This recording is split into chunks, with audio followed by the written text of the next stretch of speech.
کراچی کے علاقے نورس شرنگی قریب ٹیکسٹائل فیکٹری میں آتش زدگی، آگ پر قابو پا لیا گیا۔ کولنگ کا عمل جاری، آتش زدگی میں کوئی جانی نقصان نہیں ہوا۔ آگ لگنے کی وجہ تاحال معلوم نہیں ہو سکی۔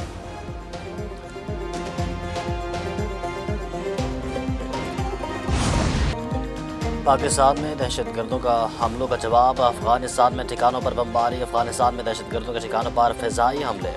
افغان صوبے پکتیکا، ننگرہار اور خوست میں دہشت گردوں کے ٹھکانوں کو نشانہ بنایا گیا۔ جیٹ طیاروں سے حملوں میں 80 سے زائد خارجی ہلاک، مزید اموات کا امکان۔ سیکورٹی ذرائع کے مطابق کارروائی میں دہشت گردوں کے ٹھکانے ملیا میٹ ہو گئے۔ دہشت گردوں کو اپنے ٹھکانوں سے نکلنے کا موقع ہی نہ مل سکا۔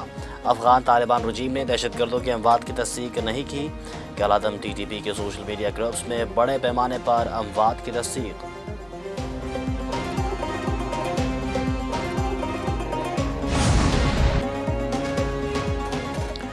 پاکستان کی انٹیلیجنس بیس ایئر اسٹرائک، ننگرہار، پکتیکا اور خوست میں فتنة الخوارج ٹی ٹی پی کے 7 مراکز تباہ۔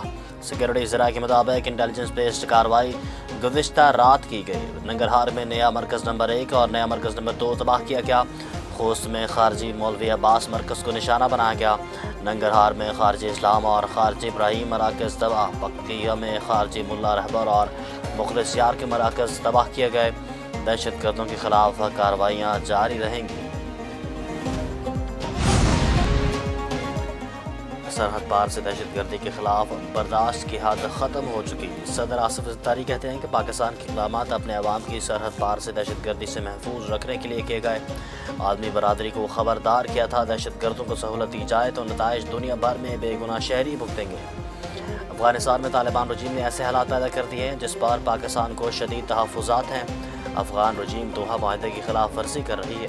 افغان سرزمین کسی ملک کے خلاف استعمال نہیں ہونے دی جانی چاہیے۔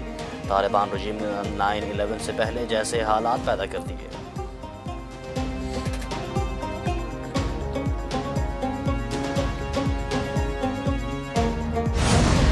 بتایا گیا افغانستان کو، لیکن وہ قطعی طور پہ پاکستان کے ساتھ اس معاملے میں تعاون کرنے کے لیے تیار نہیں ہے۔ لہٰذا پاکستان یہ حق رکھتا ہے کہ جو ہماری شہریوں کی اور یہاں پہ ہمارے لا انفورسنگ ایجنسیز کی شہادتیں ہو رہی ہیں ان کا بدلہ لیا جائے۔ دنیا کا کوئی بھی مہذب ملک ہوگا، معاشرہ ہوگا، وہ قطعی طور پہ اجازت نہیں دیتا کہ ایک ملک مسلسل اس پہ حملے کرے اور وہ خاموش بیٹھے۔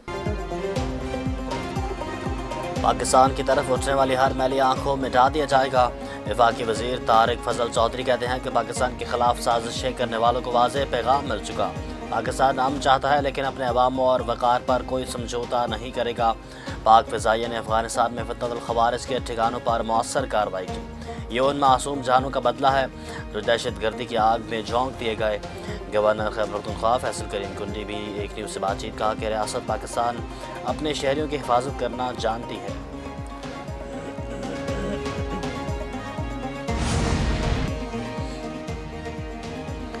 اسلام آباد، راولپنڈی اور دیگر اضلاع میں بڑے پیمانے پر search and combing operation, police, rangers اور سی ٹی ڈی کی مشترکہ کارروائیاں۔ کئی افغان باشندے گرفتار۔ آپریشنز کے دوران غیر قانونی مقیم افغانوں کی اسکریننگ اور جانچ پڑتال جاری۔ راولپنڈی میں سرچ آپریشن کے دوران 2 غیر قانونی مقیم افغان گرفتار۔ مالک مکان کے خلاف 3 مقدمات درج کر لیے گئے۔ مری میں 3 اور جہلم میں 2 غیر قانونی مقیم افغانوں کو حراست میں لیا گیا۔ مری سے مجموعی طور پر 14 گرفتاریاں۔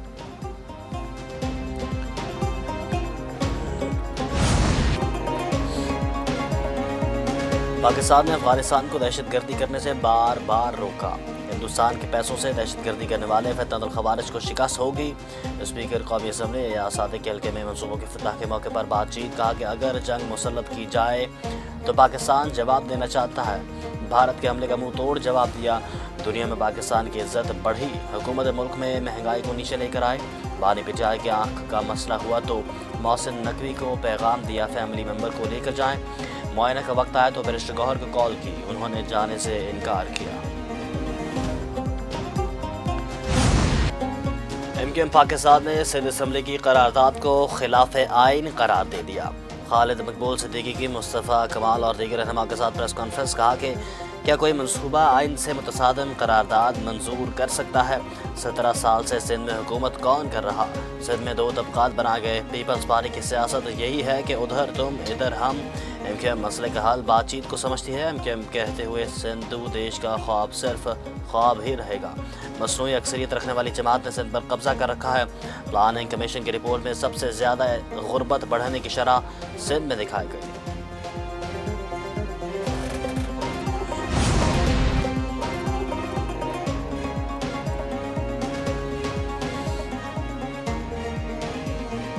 خالد مقبول صدیقی اور مصطفیٰ کمال دونوں وفاقی وزراء ہیں. ان کے بیانات سے سوال اٹھتا ہے کہ کیا یہ وفاقی حکومت کی پالیسی ہے. سندھ کے سینئر وزیر شجیل الہام میمن کا رد عمل. کہا کہ وفاقی حکومت وضاحت کرے ان کے وزیر اور اتحادی جماعت سے حکومت کے خلاف سازش کیوں کر رہے ہیں. گورنر ہاؤس کو سیاسی محاذ آرائی یا صوبائی حکومت کے خلاف سرگرمی کا مرکز نہیں بننا چاہیے. ملک پہلے ہی سیاسی اور معاشی چیلنجز سے گزر رہا. وفاق اور صوبوں میں کشیدگی پیدا. پی ٹی آئی کے بعد بانی چیئرمین کے خاندان میں بھی اختلافات. بانی کے کزن اور بہنوں حفیظ اللہ نازی کے پروگرام ایک پاکستان میں تہلکہ خیز انکشافات. جیل میں بانی سے ملاقات بند ہونے کی وجہ علیمہ خان کے نامناسب بیانات ہیں. ان کا بیٹا قید اور علیمہ خان کا بیٹا رہا کیوں. تحریک ایک ساتھ نہیں چل سکتی. ڈیل کے آثار ختم ہو چکے. ان کے خیال میں سخت بیانی کی تیاری ہے. بانی پی ٹی آئی 10 سے 15 سال بھی جیل میں گزار سکتے ہیں. بانی کا کوئی جانشین نہیں. بہنیں اور اہلیہ سیاسی کردار میں شامل ہو رہی ہیں.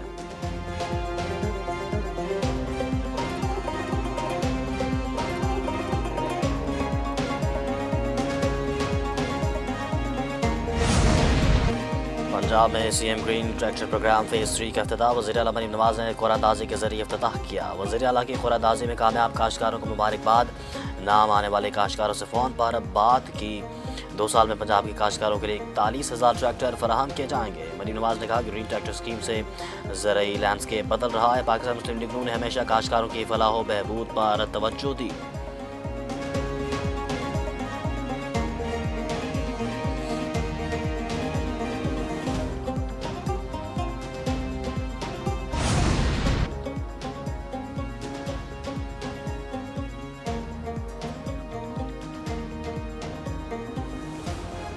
وزیر اعلیٰ پنجاب مریم نواز نے اس رمضان میں نیا ٹرینڈ متعارف کرایا. صوبے کے کونے کونے میں مریم کے دسترخوان روزہ داروں کی خدمت کر رہے ہیں.